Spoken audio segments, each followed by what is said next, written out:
Want to also put this on? Hello? Hello? Is this thing going?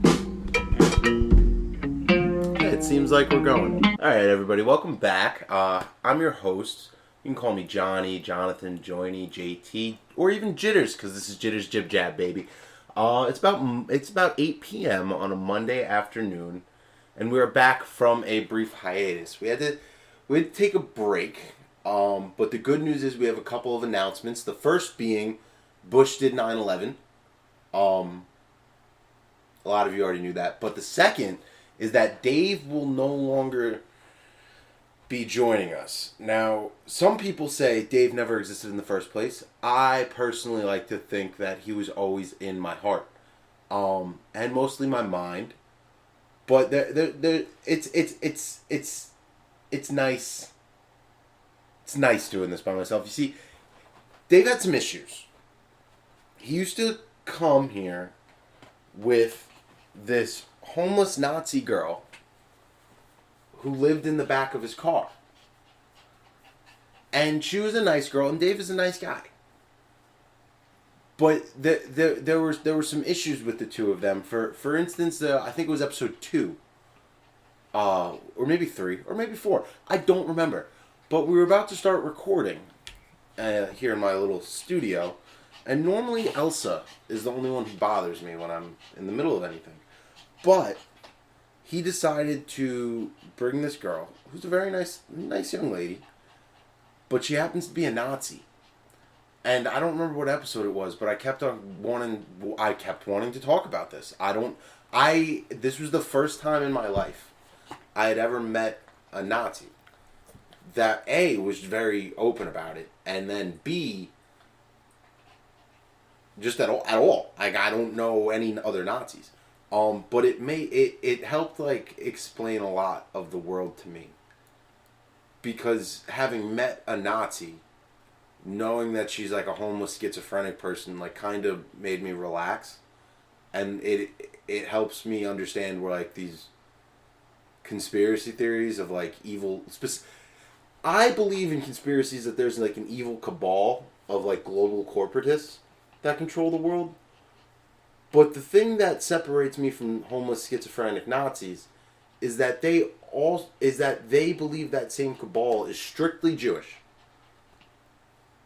And I'm like, why can't Christians also be evil bankers? Why can't Muslims be evil bankers? Why can't Buddhists and Hindus hate the world? But yeah, one day we're about to start recording, and she pops her head into my little studio here through that little doorway, and she goes, "Do you have a minute to talk?" And I wanted to say no, like I was doing this. I was in the middle of doing something, and she and I said yes. She was so polite. I was just like, "Yeah, sure. What do you want to talk about?" And she goes, "How much do you know about the Jews?" Quite a lot, actually. I know quite a bit about the Jews. I have some friends that are Jewish. I'm in a band with 2 Jews. I don't know how many fingers that is. But I told her, yeah, I actually do know a little bit about the Jews. And this, honestly, I don't know if I'm fucking out of left field here. But I went to a community college for a little while, and I took this history elective called History of Religion. And the professor I had for this history course, he studied history through the lens of religion. So when he looks at, like the story of Jesus Christ, he doesn't see it as a myth, this mythical godly story. He sees it as there was a man named Jesus from Nazareth, and he was telling the people of Jerusalem, which was under Roman occupation at the time, to, instead of give their taxes to the Roman state, give tithes to Jesus. And the Romans just weren't having that. They weren't having that. You're gonna pay your fucking taxes. But anyway, the point of what I'm trying to get at here is then he at one day he started talking about, like, medieval religious history, and apparently, like, during, like, the medieval times with your lords and your kings and knights and your chivalrous knights and all that, I don't remember if it was frowned upon or outright illegal, but Christians weren't allowed to charge other Christians interest on a loan. So if you're a Christian, I'm a Christian, and I'm like, hey, I need to borrow $20. You're supposed to give me the $20, and then I give you $20 back. But that's not the way banking works. The way banking works, the way loans work, is you need to generate money to keep the establishment going, to keep the establishment that keeps money flowing going. You need to feed the people that run the establishment. You need to house them. You need to incentivize them with money. So a bank, you can't have a banking system without interest. So at the time in medieval Europe, the church and the state and all these people were trying to centralize the banking industry. But they kept running into this snag where I don't remember if it was frowned upon or just outright illegal, but Christians couldn't run banks because it was illegal for a Christian to charge another Christian interest.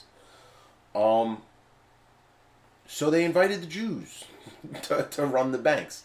And apparently this is where like you get stories about like Rumpelstiltskin. If you ever look up like cartoon drawings of Rumpelstiltskin, one day I'll figure out the screen capture and I'll insert shit so you can see. But for now, you're just gonna look at this pretty little girl. But if you ever look up like a picture of Rumpelstiltskin, it's a crudely drawn caricature of the worst, like stereotypically Jewish features: big nose, shitty skin, like short, and literally looking like a goblin. And then he went on to like tell you the story of Rumpelstiltskin. It's somebody coming to collect a debt. All right, who collects debts? Bankers. Who runs the banks in Europe? The people that were invited to run the banks in Europe. And that just kind of goes... It's pretty obvious in history. Nobody likes it when the bank comes and forecloses on your house. Nobody is a friend of that. Nobody's a fan of that. Nobody likes that. So then, like, naturally, there's probably a lot of Jews running banks. Like, that doesn't make... So this is my whole point. This is the crux of my argument with this girl. It's like, yes... There's like a historical precedent to sit there and say like Jews run the world banking system. But the idea that strictly Jews run the world banks or like major corporations is just you got to be out of your mind, especially because like you have no understanding of people if you think only Jews would like manipulate their power and influence over society. Everybody would do that. Every single buddy would do that. I would do that. I would put me in charge of the banks. I'll become Rothschild. Me and my family will run all of the banks, and it will probably collapse because none of us give a shit about anything other than pretty little doggies. What are you doing? She's sniffing? What is she sniffing? Alright, we gotta get down. But we started talking, and basically that's this girl's whole world take. It's just that there's secretly Jews that run everything and rewrite the world's history. And I'm looking at it like, baby. It's not just the Jews. Everybody, I bet fucking people in Saudi Arabia, the Muslims running that country, probably like fucking fuck around with their history books. We fucked around with our history books, and this is a predominantly Christian country. There's the city of Dresden. I don't know if anybody heard about that, but there's like, I don't know, is it in this book? No, this one doesn't have it, but this is a Kurt Vonnegut book. And he wrote a book called Slaughterhouse-Five, and it kind of chronicles this one character's experience in the city of Dresden as a prisoner of war during World War II. And it's something that isn't talked about in American history really at all, because of how horrific it was. It was purposefully covered up. Right after whatever armistice was reached to end World War II with fighting in Germany, the Allies had a planned airstrike over the city of Dresden, and they firebombed the city and burnt it to the ground. People say there was like over 100,000 people in the city, and that it was predominantly like a civilian city. But that's like the nature of shit. But it was a horrific thing that rivaled like Hiroshima and Nagasaki, and they didn't even have atomic weapons. So America like blocked this fact from history until like the middle of the 80s, and nobody cared anymore. Like if you release shit 20 years after the fact, nobody's gonna give a fuck. So that's when they did that. But what I'm getting at here is I'm trying to explain to this girl and this homeless Nazi that's sitting on my couch telling me that Jews are evil. I'm like, it's all of us. It's all of us. It's all of us. If there's people that want to sit around and they want to blame and this is profound in like American politics. People want to blame the Democrats. People want to blame the Republicans. It's both of these motherfuckers. They're two wings of the same bird, baby. How the fuck else that eagle gonna fly without two wings? But yeah, and then it was just not. It was refreshing talking to this girl because it's refreshing not having her around and not having Dave around because literally I'd be doing this, and in the middle of it, Dave and his homeless Nazi girlfriend are just foraging throughout my apartment, and I can't say anything because I'm trying to not break character. I'm trying to do a good job for you, the viewer, and I don't want to break this to tell this homeless Nazi to stop looking for berries and clean drinking water in my apartment. She's gonna put me in a camp. I don't know what else I'm gonna do about this. Oh God. But yeah, let me take a sip of my sips and then split. Asher Roth taught me. That was a fire song back in the day. But yeah, so Dave's not with us anymore. This girl's so nice. So politely would ask if she could boil her steaks on my stove. I said, "Mi casa es su casa." I don't know why you're boiling a steak, but if that's how you get down, like, I'm not going to tell you no. You seem to be a hungry homeless person. I'm going to let you boil your steak. And I almost thought she was doing a bit. Like, who boils steak? Like, I have a frying pan. You use the pan. There's a grill outside. Like, dude, why are you boiling a steak? And then what got me really annoyed is my girlfriend was just talking shit. My girlfriend's a little judgmental. Because this girl clearly had issues. She's like, it smelled gross. I was like, babe, I was kind of mad she didn't offer me any. Because it smelled good, bro. Like, why are you mad at this girl boiling her steak? And then, like, bro, she was talking to me. And, like, sometimes she'd eat it. She's like, yeah, if I can't find somewhere to boil it, I eat it raw. And I'm like, what? And then she goes on like a tangent about how like she doesn't believe like viruses and bacteria are real. But she's like, yeah, parasites are real. Definitely got to worry about the parasites. I didn't even ask any questions, but right away I'm like, have you had a parasite before that is due to eating this raw steak? And I didn't ask, but I could only assume. But this girl, I don't know if she hates Jews. I don't know. Maybe she just wants to recycle them. I don't know. I know Khloe Kardashian wants to recycle water bottles. So maybe her and this girl can team up and turn Jews into reusable drinking bottles. But yeah, so like I know I've been on a little hiatus and I've got some things I want to talk about. Number one is Khloe Kardashian because like she was fucking she was mad at people because they were using plastic water bottles that won't decompose. I say she herself will not decompose. She is made of plastic. Where is the cognitive, like, what is the word I'm looking for? Cognitive dissonance or like the dissociation with like you yourself? It's like for her to be worried about a water bottle not breaking down in the environment, but not to be worried about her literal body not breaking down in the environment. Where does she get off being richer than me? I say again, where does she get off? Fucking recycling Jews, turn them into water bottles. That's what Khloe Kardashian would do. That's what Jesus would do. Jesus was a Jew. Can't all be bad. I don't know how Christians can hate Jews. And then like this girl was talking to me like yeah, all Jews were bad. And I hit her with the classic, Jesus was a Jew. She's like, yeah, but not really. I'm like, what do you mean not really? Like I was telling her like I was raised as a Christian. Like if you're a Christian, what you believe is Jesus was Jewish. So like that's the whole thing with like Nazis, like even Hitler. Like how can you be a Christian and hate Jews?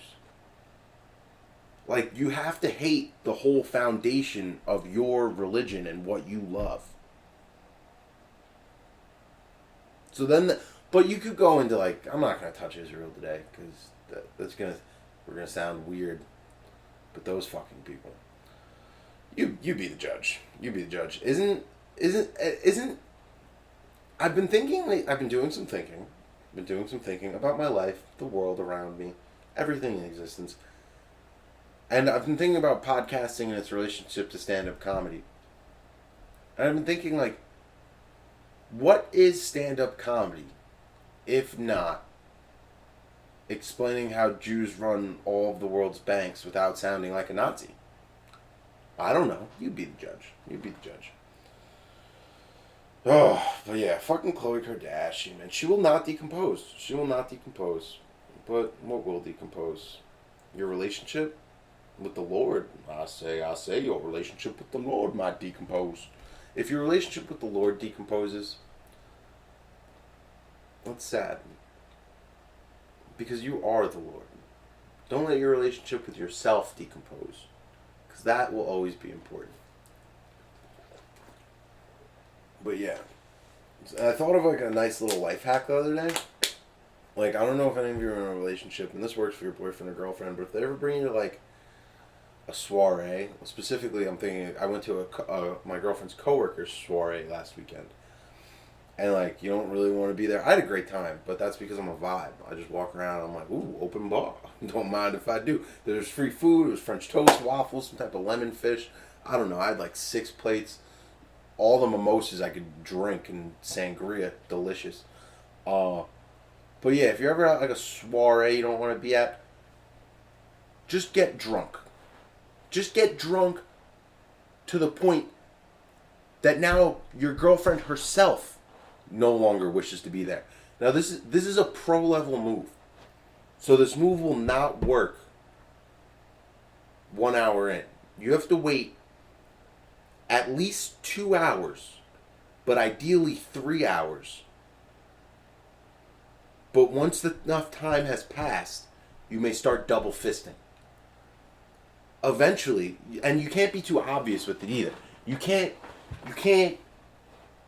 be inappropriate. You can't embarrass her because that's just going to start a fight. But you can get drunk to where it's noticeable.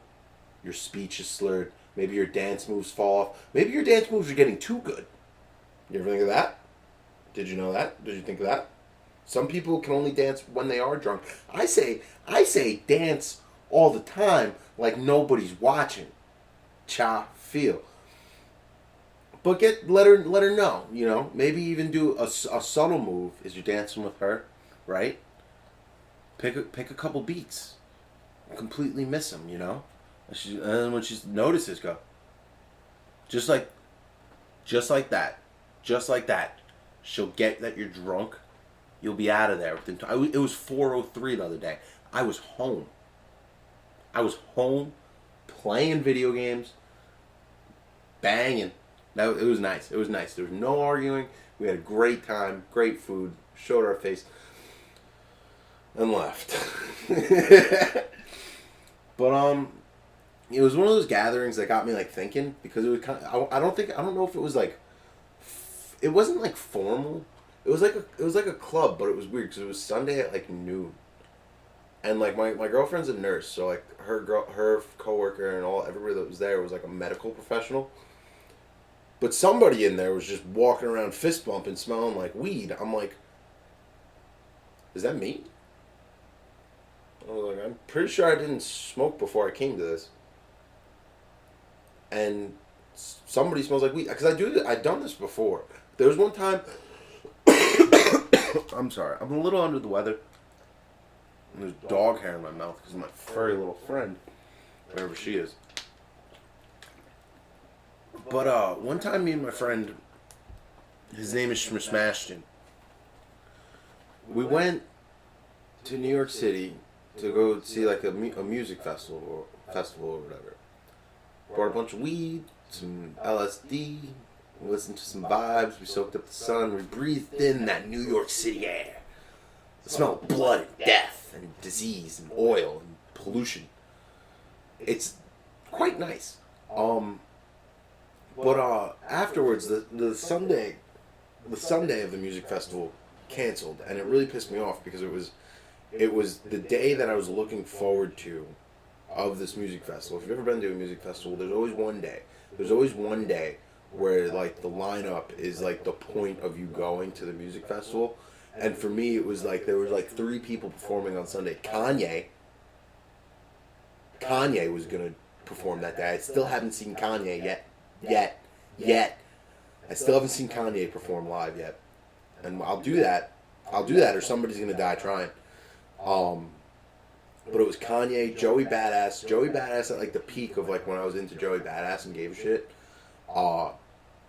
And Courtney Barnett, which is a weird shift from Kanye, Joey Badass to Courtney Barnett. But Courtney Barnett, and then eventually I got to see Courtney Barnett at Bonnaroo, and she melted my heart. Her playing was phenomenal. She just, if you ever get a chance to see Courtney Barnett, she's from Australia. There's a music festival in Australia called Gizfest. I think it's called Gizzfest, if you didn't know how to spell fest. But I think like King Gizzard and the Lizard Wizard like curates it and like promotes it, and they get a bunch of. There's a lot of cool shit coming out of Australia. I think about it all the time. There's Tame Impala, there's the Murlocs, King Gizzard and the Lizard Wizard, Courtney Barnett. There's a lot of cool stuff coming out of Australia, and it's like, it's weird. Like my theory on like specifically King Gizzard and the Lizard Wizard, and how that style of music comes about, because they take like, there's different like types of like scales in like music theory, and I'm not like some fucking nerd who knows all this shit, but like I know like enough to explain this part. There's like the conventional like American scales for notes. There's like do, re, mi, fa, sol, la, ti, do, and then there's like these Eastern scales, man, where like if you ever hear somebody playing like the sitar, or if you like, and this is what like made the Beatles kind of like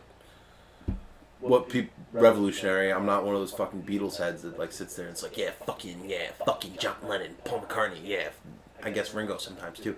But like, they spent all this time in India sitting with these like Shivas or whatever the fuck they are, gurus and whatever, and just like vibing on like some sitars, man. And then like artists like King Gizzard and Lizard Wizard, like being from Australia, they take like these Eastern like scales and melodies and rhythms and like blend it into Western culture's idea of what like music is, and it comes out with something entirely unique.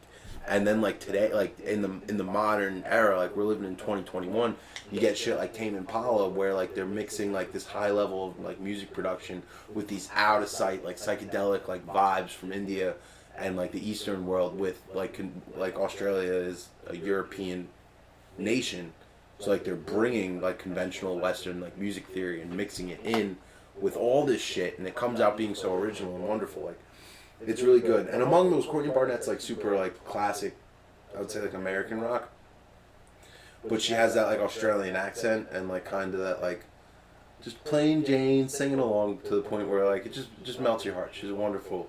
You can tell she's like a beautiful soul from where when like she speaks and does things.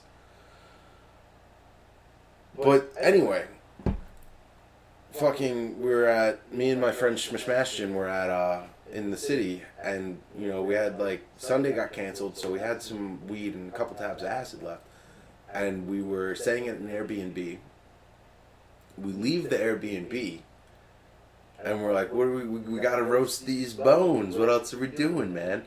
We gotta do this." And so we just step outside and we spark these J-bones, and right away, like this undercover fucking car pulls up on us, and it was just this is so fucking annoying, because they like made this whole big thing. They searched our bag, like, "Where you going, huh?" And we were like 21,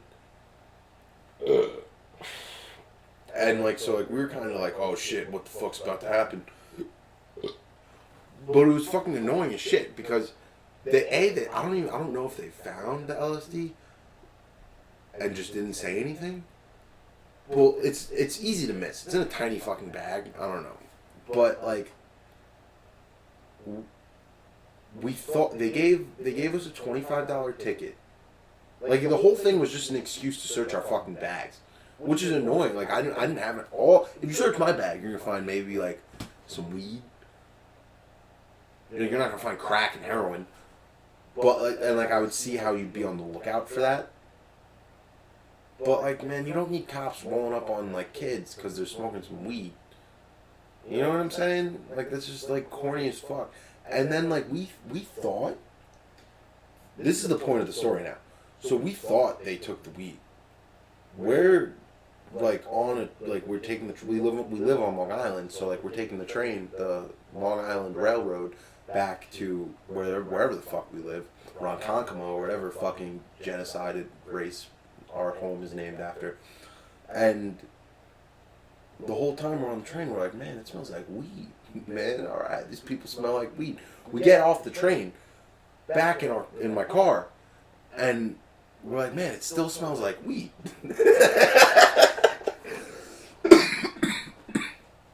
But then we're like, holy shit, we smell like weed. So then we look through the bag, we're like, holy shit, the weed's back in here. They gave us back the weed. And bro, and it was so annoying because at the time I was still living with my dad. And whenever he caught me like smoking weed, he's like, no, the cops are gonna send you to jail for life, 10 to 15. I got 10 relatives still in jail for simple possession. And I'm like, Dad, I'm only half black. They're not after me. It's terrible to say, but apparently they're not after me. But like for like a couple of years went by before I ever told him, like, Dad, like, I got caught by the cops with weed. They gave us like a $20 ticket. And like when I told him that, his fucking mind was blown, bro. Like he's got family that has done hard time for simple possession. Or maybe some other shit tied into it. He doesn't really talk about that because he's like, I took you out of that situation. He's one of those black guys. Which I appreciate. I appreciate that. But that's like that's the whole fucking thing. Is like we were like, oh, I guess we had the weed. But yeah, I just love those situations when you're like somewhere in public and you're like, smells like loud, bro. And then like every time that happens to me, I think of that story where like it was me the whole time. But on a more somber note, I got like a D-Wee about a month ago. And it's been super fucking annoying. Mostly because I had to like Uber. Like I just got like a conditional license so like I can get to work, I can go to the grocery store again. But I had to Uber everywhere, like to work and shit for like a while. And it was really fucking frustrating because like it was bread, just Ubering. And like on top of that, like I'm still paying my car insurance. My car's paid off. Like I paid for the whole thing outright. But it was just bread for not for no reason. Like people shouldn't drink and drive. I shouldn't drink and drive. I had a rough night. I didn't expect for that to happen. But it happened and we keep moving. But the thing I want to talk about is my mother. I told her about it, of course, and like she's helped me with getting a lawyer and stuff like that. So I do that thing you do when you're an adult and you're like, all right, I'll listen to you yell at me for a little bit, Mom. I know I did something stupid, but she does things that like I don't know if they baffle me, but my mother thought it was a good idea to go to Texas Roadhouse, and I'm like, well, let me tell you about this place. Apparently, having a fat ass is a prerequisite to work at a Texas Roadhouse. There's not a single waitress and waiters. I know. I see. You got the jelly. You got the booty. But like, it was like kind of uncomfortable because I was with my mother and she brought the whole fucking family, and that was just uncomfortable because it was like right after like I did something terrible, like I shot myself in the foot, as far as like life goes, and she's like, let's get the gang together and go to Texas Roadhouse, and like. It was just fucking frustrating because like this place is like just big booty bitches and people living on Long Island wearing cowboy hats like they live in fucking Texas, bro. Like do you know where you live? Like, and I've talked about this before. What is up with people living in New York that think they're from Alabama or fucking the country? Like what is going on, bro? Like leave that life behind. We don't want it here. Bobby Shmurda's out of jail. Put on your fitted and let's go get a chopped cheese. That's it. That's that. You're not going back to Texas. You're not Jeff Bezos. You're not losing $10 billion to your wife and still having hundreds of billions of dollars. You're not going to space in a rocket ship. Take your cowboy hat off. If you're not on a horse and I see you with the cowboy hat on, I'm smacking it off your fucking head. Are we clear now? Are we absolutely clear? You're not going to wear a cowboy hat. You're going to go get a fitted and a gun.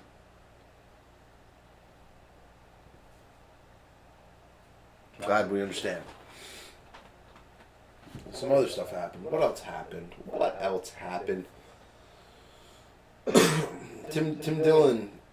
I'm talking about Tim Dillon. I'm such a huge. Tim Dillon inspired me to start a podcast.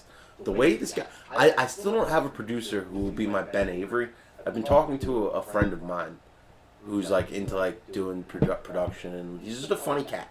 And he would be a great person to just like sit there and like do the screen capturing and like be like, look that up, look that up, look that up. The plane flying into the Pentagon on 9/11. Pull up that video because it's weird. There's only one shitty camera on the Pentagon the day a plane flies into it. That's weird and suspicious, and we'll talk about that in another fucking episode. But yeah, Tim Dillon did the Bitcoin conference. I know Bitcoin's like super, like it's on its way back up. If you didn't understand what was going on, we're leaving what's called a dip. So as stocks rise, they dip, and then they rise again when they're good stocks. I know Bitcoin's a cryptocurrency; it's kind of different than a stock, but they basically function as a stock. So he did this Bitcoin conference, and I'm listening to it. It's basically just an episode of his podcast where he was talking to like the Winklevoss twins and like Jake Paul or Logan, one of the Pauls, and he's doing this bit about cryptocurrency and how it's like you marry Bitcoin, but you fuck these whores on the side, like Dogecoin and Ethereum, but your wife doesn't mind because you guys have a pool. And like I'm listening to this in the car, and me and my girlfriend are in the car, and she's listening to it, and she pretends to hate Tim Dillon, like she pretends to hate Family Guy, but if I put it on, she will not stop laughing, and it infuriates me. Like, why do you pretend to not like these things I'm watching you enjoy? Just enjoy it with me, baby. Come to hell. Come to hell. Come to my worldview. Enjoy the demons. Be a demon. We're all demons. Just be a demon. Just torture some people. Get a job at Guantanamo Bay, Abu Ghraib. To let you the U.S. government will let you peel the skin off of other people and pay for your college. We're demons. So I don't get that. But then Tim Dillon does this bit about how like you marry the person you love.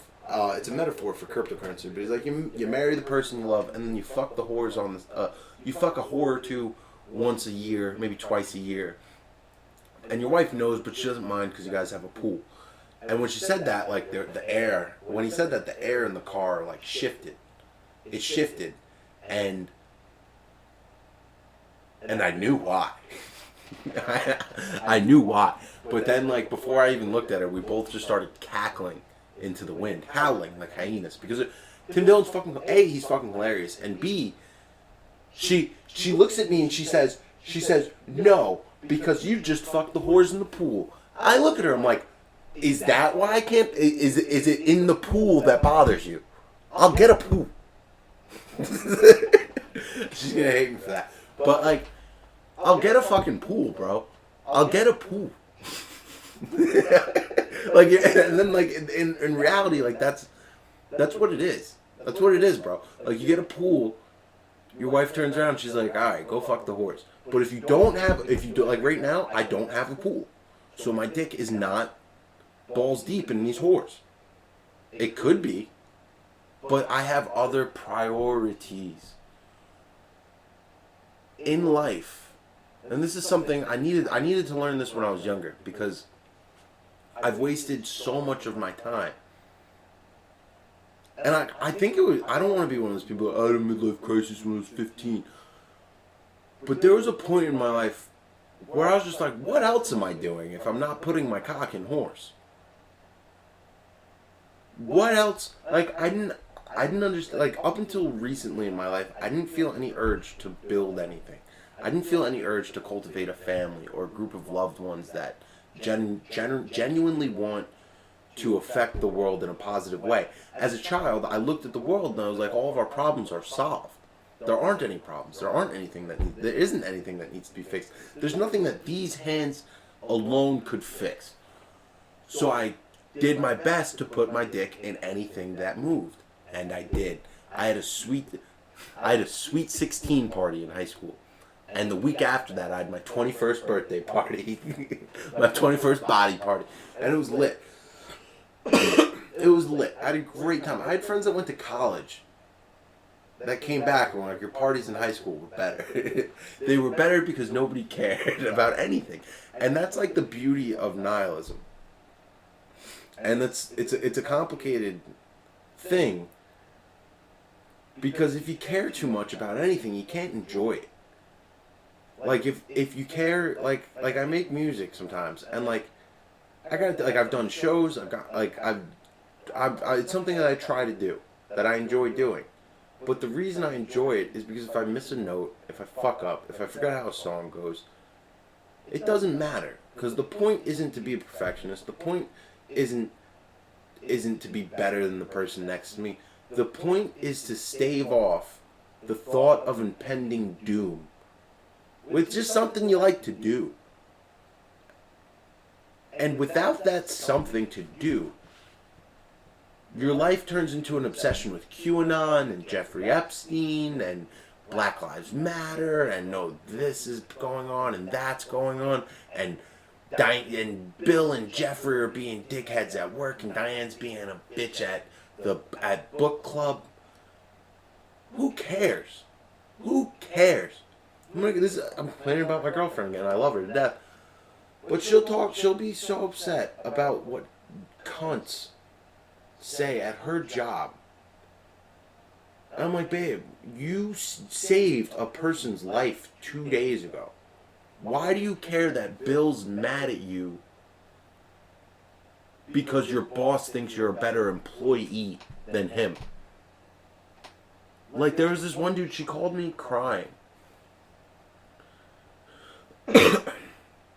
Because I forget, I don't remember exactly what happened, but this guy she worked with started giving her like an attitude because something came up and she's like, no, I want to do it. And the guy was like, why? And my girlfriend's a spicy Latina.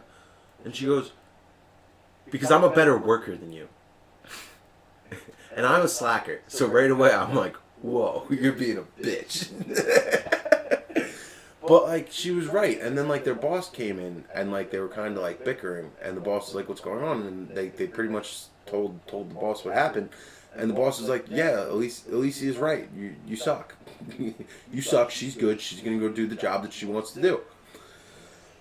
Like, she gets, like, employee of the month and shit. Like, she's legit. She's real. She has goals. She's like, babe, I'm going to buy a house. I'm like, who the fuck are you? What are you, Jeff Bezos, Bill Gates, buying all the farmland? What are you, the BlackRock hedge fund group, investment group? Buying all the middle class houses in America so that normal people can't afford to buy a house and have to rent it from them? And then we're one step closer to being just slaves that pretend to live under the guise or illusion of freedom? Where'd you get all this money? From working hard. I should take notes. But, like, I can't take things seriously because I have this nihilist perspective where, like, it doesn't matter. What does matter is loving when my pretty little doggy jumps up on my lap and interrupts me during a podcast. It's loving when, like, I miss a note and I want to just do it better next time. It's loving when somebody's like, I really enjoyed that song you made. Like, I listen to it a lot. I love that, like, deep in my heart. The only thing that I feel like I could really sink my teeth into and enjoy doing is something that brings genuine, not just pleasure, but perspective and love to other people. Because, like, I don't care. I don't care about, like, all the conventional things that people care about. Like, I don't care about how much money's in my bank account. I don't care what, like, my clothes look like. I don't care if somebody thinks I have a shitty fucking car. For this past year, actually, was the first year in my life that I had a car that wasn't a falling apart piece of shit. And, like, it's something that I can only appreciate because I don't give a fuck about it. Like, if I was obsessed with, like, my car and how it looked to other people, I would be upset every time it got dirt on it. Every time I was dirty after work and got in it. Every time, like, my dog accidentally pissed on the fucking seat 'cause she's a dumb little bitch. But I love her anyway. these things that keep you up at night, they don't matter. They don't matter. Smoke a blunt, go to sleep. Your problems will still be there tomorrow. You'll solve them. And the next day there will be new problems. You'll get that promotion. And then the next year, you're going to figure out that that promotion was shit. And you're going to want the next promotion. One day you're going to get the Maserati. And then think, well, I don't have an off-road vehicle. And then you're going to want to get that. And then eventually you're just going to want a fucking spaceship. And you're in a cowboy hat like a fucking piece of shit. And you're not going to realize that you've worked people into poverty. Living off slave wages. So that you can go to fucking space. You lose your humanity when your life becomes about things and this and that and bullshit here and bullshit there. Just go out and vibe. Just go out and not give a fuck. Just go out and dance like nobody's watching. Be sober and dance like you're drunk. Cry. Laugh. Die. Stop being afraid of it. You're gonna fucking die. You're gonna die. And half of you are sitting there worrying about your credit score and your student loans. And is Biden gonna forgive them? And he's not, but is he gonna? You're worried about all this shit. Go roll around in the mud. Go roll around. Eat the dirt. Eat the dirt. Eat the bugs. Eat the stick. Go for a walk in the woods and pick up a pile of sticks and eat them. Call your doctor when there's blood in your shit. But do something. Care about you. Try some yoga. Take a kickboxing class. Don't apologize next time you fart. I don't care if you're in an elevator. It's a bodily function. I don't get upset when my girlfriend queefs. Why should anybody be upset with me when I fart in an elevator? I'll die on this hill. But yeah. But yeah, it's been fucking annoying lately. I meant to talk about this sooner, but I've been fucking Ubering. I'm driving again now, but I was like Ubering everywhere for like the past month. Let me drink this. And I'm waiting for this one Uber to pick me up from work, and I'm reading the guy's profile.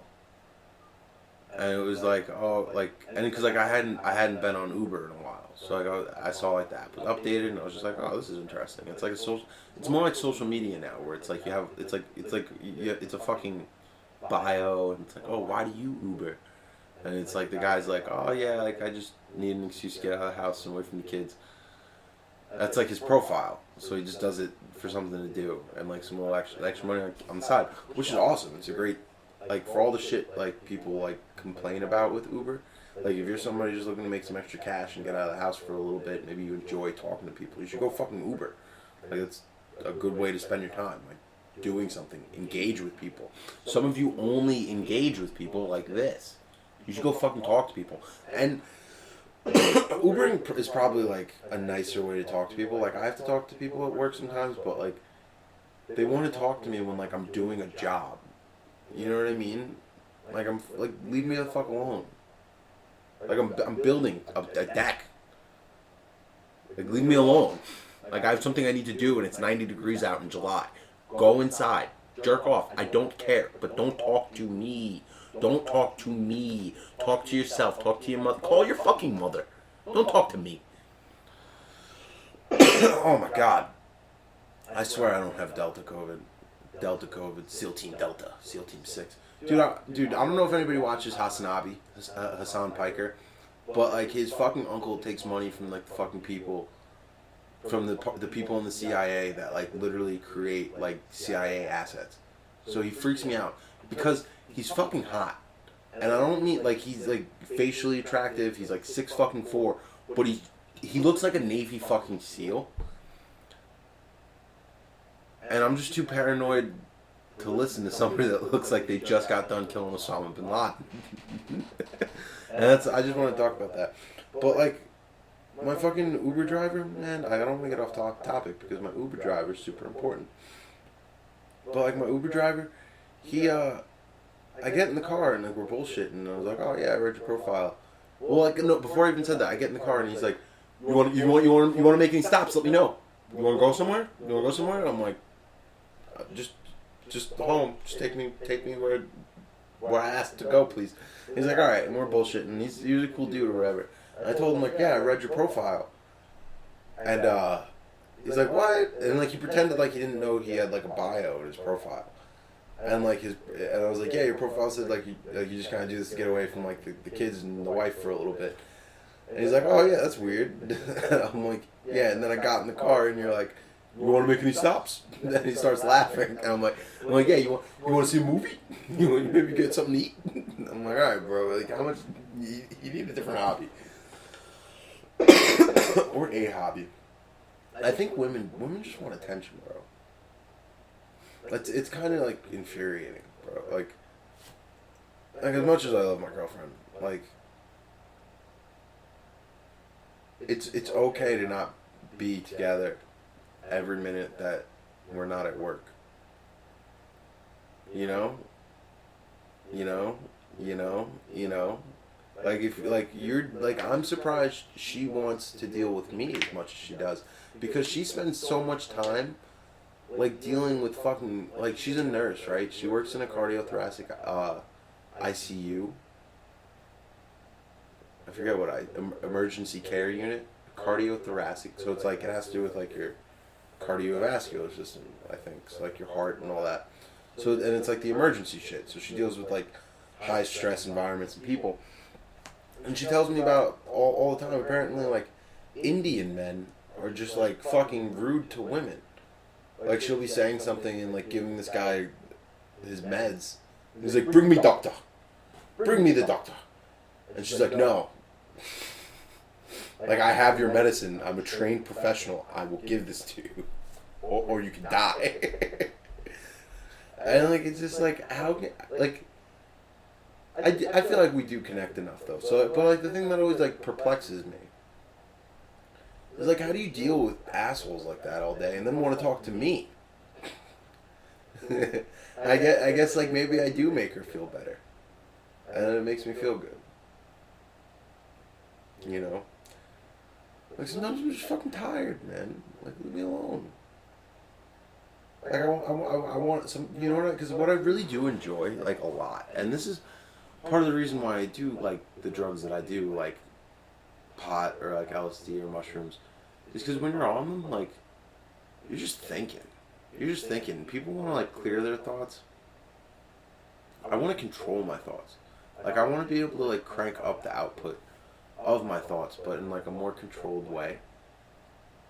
Because thinking's so important, and so many people are so fucking brain dead that when you meet them, it's just, or it's like you try to talk to them, it's like, you like what do you like? Hockey?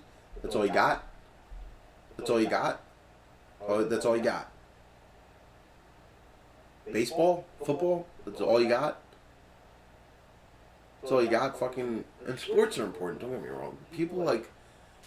People sit there and act like sports are like so fucking important. People are worried about the goddamn Olympics.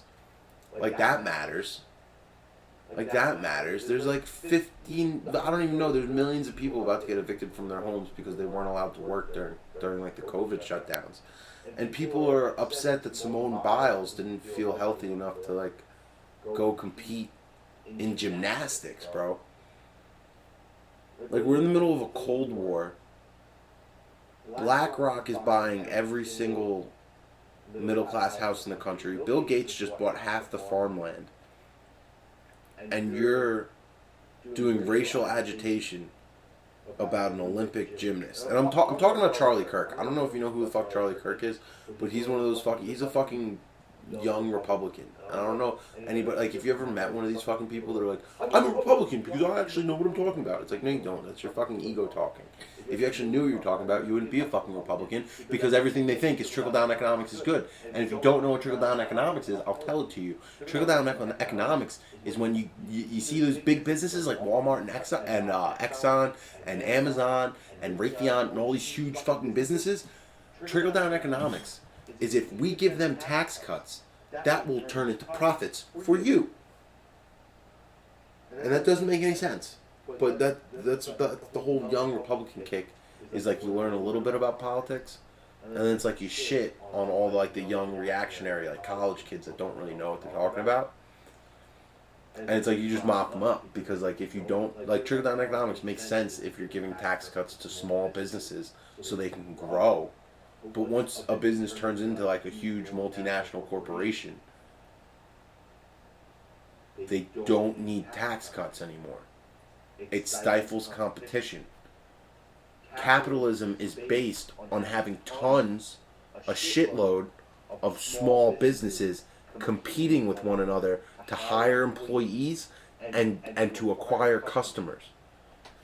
If you just have a handful of small giant businesses and you keep giving them tax cuts, eventually they grow big enough to just run the government. And then they start writing the tax laws. Spooky, huh? But like that, anyway, yeah, I'm talking about Charlie fucking Kirk. Because then like when you actually listen to him, because he knows what he's talking about. Which is why instead of talking about like Bill Gates buying all the farmland or like hedge funds buying all the middle class houses in America, he's doing racial agitation about Simone Biles. Because Simone Biles is, I think she's a gold medalist, but either way she's won gold medals in the Olympics like years ago. And like she's like, I don't know if you've ever seen like a gymnast do what they fucking do, but they're jumping in the fucking air, doing like 1080 twists, and like sticking the fucking landing perfectly. Like I rolled my ankle because I stepped off of like the sidewalk the wrong way, and like I felt like I couldn't walk for weeks. But like if you're not focused and you're gonna go try to compete in gymnastics at the Olympic level, and you're not focused, like you could die. And like I don't want to be like too exaggerative, but go like if you're bored, go look up a fucking clip of Simone Biles like doing her like twists and like somersaults and shit. If you're like a couple inches off, like you're gonna be landing on your fucking neck. Like you're gonna die. You're gonna die. And like this guy Charlie Kirk, like he's one of these like Republican weirdos, and like that's what they fucking talk about. Like instead of talking about anything of substance, he's calling an Olympic champion weak and spoiled and immature. And as stupid and pointless as sports are, like I don't ever want to have to defend fucking athletes because they're brain dead morons. Like their job is either hit a ball or jump real good or catch a ball. And it's like you have to be fucking stupid to just lock in on that your whole life and never be like, why am I doing this? It's like to distract people from living in poverty and living as slaves. That's why it's really important that you score a touchdown today. But to spend your time shitting on somebody who's just worried about their own mental health and not dying in the Olympics, like you just have nothing better to do. And it's like I don't want to talk about politics too much. So like this is gonna be like my last little segment because we're pushing an hour. But that's the Republican Party. They can't talk about economic policy because of they're giving money to Jeff Bezos. He hasn't I'm not. He doesn't pay taxes. Jeff Bezos, the richest person on the planet, doesn't pay fucking taxes because of trickle down economics, and that is strictly because of the Republican Party with the help of the Democratic Party. Two wings of the same bird. Rock, flag, and eagle, baby. But if they talked about actual problems in the government, the Republican Party would collapse. So instead of talking about like what's actually happening, they very easily point to like corruption in the Democratic Party, Google Nancy Pelosi, or they sit there and they do racial propaganda about what a piece of shit that nigger Simone Biles is, because she didn't feel good and decided that she wasn't healthy enough to compete in the Olympics. So if you know who Charlie Kirk is, just keep that in mind if you hear him talking. If you're a fan of Charlie Kirk, reevaluate like your worldview.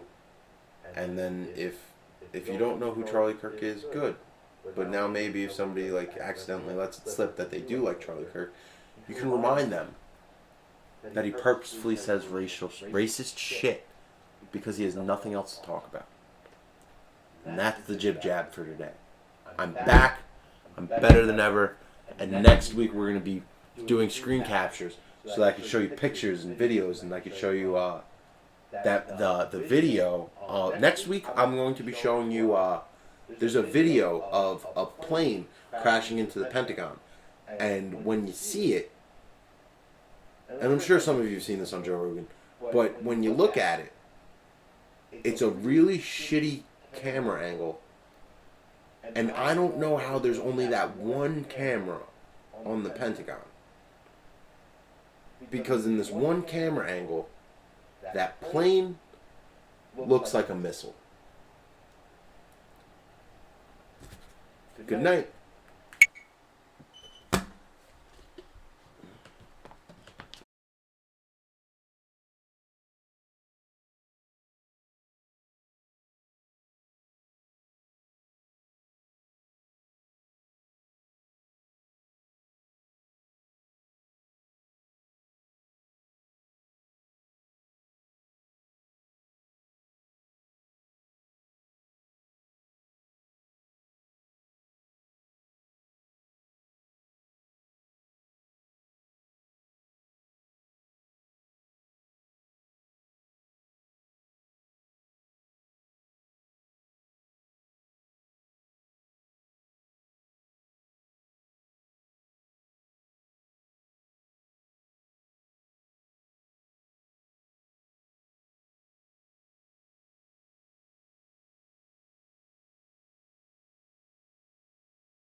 I think everyone should get ideas and, But if we then talk like you later tonight about what you want to do with that tournament, that would help me a lot. Like, yeah, I'll take pictures before I go.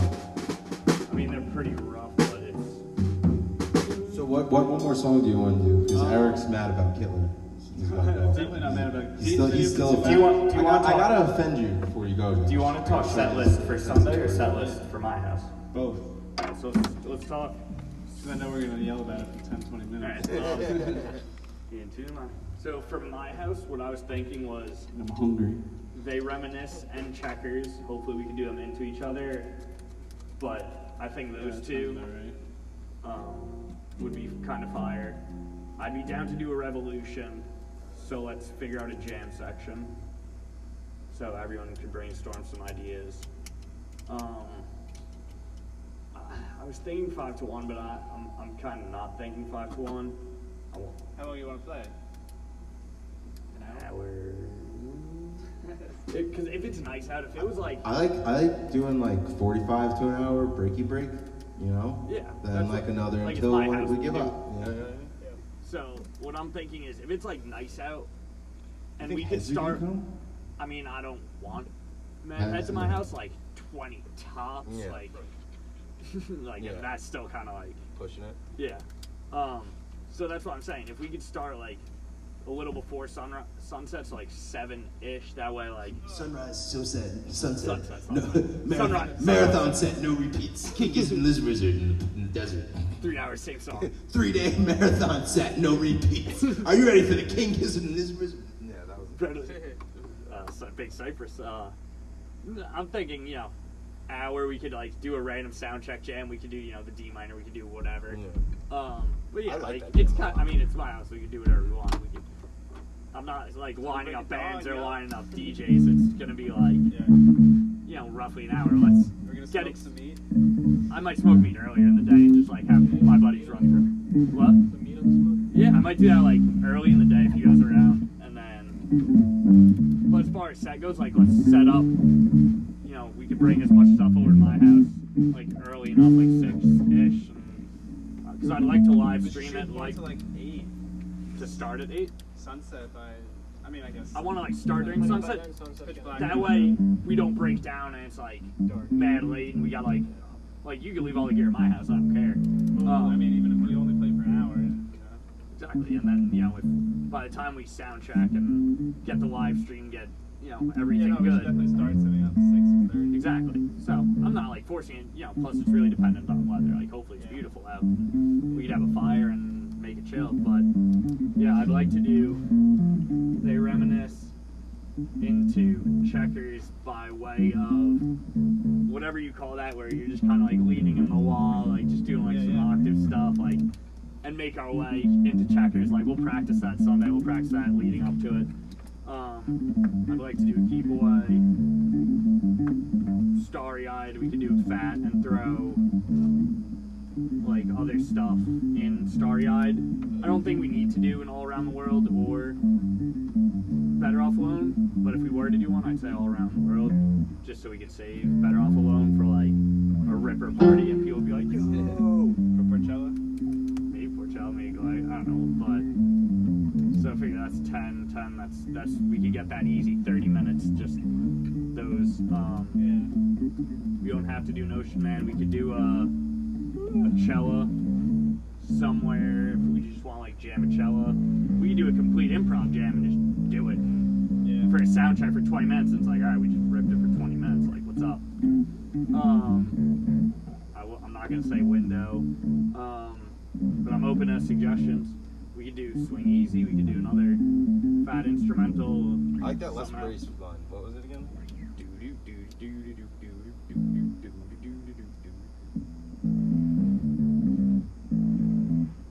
Yeah, I mean that's a ripper. I like the first time we did it, we just like fell right in the pocket. We're just like, alright, we're there. Well, I didn't even get Revolution. Just because that's what I hear at home. Like that. I hear you. So yeah, we can get that to roughly 45 minutes, and like I said, that's no soundtrack jam. We do that line into Revolutions, or out of it, or whatever. Yeah, I don't really want to melt faces per se. I mean, my neighbors are pretty cool, so it's like. Let's melt their faces off. I'm gonna tell the Irokes like, yo, take some pictures out your window, like that'd be lit. That would look cool. Yeah, I'll get my dad's lights, like have his speakers, like we'll be fine. It's just, what else should we play? Yeah, is there anything you guys are really dying to rip? It sounds like you're doing mostly instrumental, right? Keep Away, Starry-Eyed, Revolution. Yeah. If the crowd's bumping and we're getting after it, and like we finish up and they're just like, oh, like play one more, and we're like killing it, then it's like Coco. That's where you rip out like a Coco. Yeah, that's when it's like, all right, we're ripping out the fatty Coco. What I meant to say on Starry-Eyed, can you whip those ninths out on like Start to try. on the DDE? I have to like plot them out. Yeah, that's what I'm saying. I just had that idea earlier today. I was like, oh, that could be like a fun one. I heard Trey doing it on the bathtub gin, and I was like, I know you're doing. Yeah, that's his signature.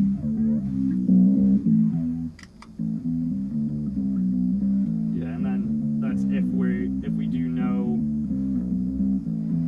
floor too. But yeah, I mean that's Nothing crazy. yeah, and figure warm up jam. I don't know if you can see it. Like you can easily get that hour. If we play for 51 minutes, like it's whatever. If we're absolutely scorching a jam, and it's like we're 20 minutes in when we only plan for 7 minutes, whatever. Like, Yeah. it's not like A, people are paying to be there. B, like anyone really like my friends are gonna be like dope. Like Yeah, as long as we're tight, they're not gonna be like it was bad. Like Yeah. They won't make fun of us. no, it's not like that. You'll see on their story later. Dean invited us to see his trash band at his house. Is he kidding me? They got all this nice gear and they're absolute garbage. No. It's probably gonna be like all my friends that were there in the sound cellar, like and a few of like their friends. Like I'm not really gonna afford. I'll tell Gabe like come dude. But like if Jackson's comfortable coming. Ooh, I also sent some to Jackson. And they didn't respond. Excision is looking for graphic designers and animation people. So I sent it to Jackson. I was like, bro, he's the best like dubstep DJ. Like he's sick. So. I'll tell him to check. Yeah, that'd be lit. Check it out. I might meet up with him tomorrow and ride the trails. If you're down, you're welcome to come cruise. So as far as Sunday goes, let's rip. Basically do a lot of that. But also we can do like we have 3 hours. But yeah, Sunday. Is your boy coming? He might flop. He's got to see because he's still coming to do my podcast, but he's like something about like his homeless girlfriend and something. Sounds like girlfriend a lot, homeless girlfriend even more. Yeah, right. So Yeah. that's fine. So what else do you want to do Sunday? Let's do a War Pigs. Yeah. You try other side. Yeah, definitely. Yeah, I definitely want to keep mixing in other side and more picks. You know what I mean? Like Yeah. currently. Let's we don't. If we have time, we could do Starry Eye, but I don't think that's really We could at too least, much. I really feel like we should be practicing Starry Eye, but from me. You know what I mean? Is So, I it mean, just like, 'cause you I wanna need to play get the that on timing the set list? Yeah. So we should practice that anyway. Sure. Yeah, I think we got it for the Yeah, most part. That's what do why we I'm got not so like far? forcing. So this is We got most of overall them for the set most list, part. and then I'm just Keep writing away, for Sunday. Starry-eyed revolution. Okay. We should do the whole Let's set brace. list, and then like what do we say, War Pigs, other side. What do you think this is about an hour? Yeah, I mean, because We make it now. That's what I'm saying. With Yeah. our jamming. with a jam. James. and these are going to Tiny be little pretty. thing. Did you shaved, didn't you? I shaved my fucking beard, yeah. You wook Yeah. shaving. It's too fucking much. I don't know, yours stays pretty neat, mine does not. I get an Arab beard, and it like starts Yeah, I growing mean, in this different is directions. JT. Pretty conservative numbers. 10, 10, 10, 7, 8 minutes each. Yeah. And that's on the conservative Mhm. side. And then it's like, all right, we're killing it. Like, it's early enough. I Like, feel like we should intro with that D minor jam. You know, that's. Like I was a gonna say, like, solid- sound check. Like, that's sound a solid check. sick 20 6, minutes. 30, 45 minutes. Whole first set is No. just that one, and then Yeah. and then we just jump it up to the E flat, and Yeah. then we jump to that F one. But yeah, that's what I'm saying. It's like if we go an hour, great. Like we'll live stream it. Chances are we'll end up going over an hour. Yeah, that's why I'm not like forcing it. And it's good exposure to be in front of people and dope environment. Like playing music on a Friday night. Like what else can you ask for? Yeah, Sunday we could. Let me hammer out the transition from They Reminiscent to Checkers, because like I have the idea, but I want to be able to communicate it with you guys and be like, this is how we'll get there. Because I'll probably end up like ripping it on horn for a while, and then I'll jump to keys and we could get like a little airy, and then you'll hear me start like doing the chords for Checkers on like a piano sound, and then eventually I'll jump to organ and like we'll just go right into it. So that we might take our time, and it'll be 20 minutes instead of 10, but who knows. Yeah, that's what I mean. Yeah, and like I said, if we're like ripping it, like I might just be like, yo, let's do a 5-1 and then just fat jam it at the end. So like we should keep some stuff in the pocket. But like that whole list that I was showing you the other night, like once that whole repertoire is like in the pocket, then like boom, we're killing it. Let's say we're playing a show and That's what I'm saying. It's good what we're doing. Like, you know what I mean? Just play a mix set up the list set and then list. some. Yeah. Like, I don't know if you've ever been in the position where it's like encore, encore, Yeah. and it's like Usually I have no that's what songs. happens.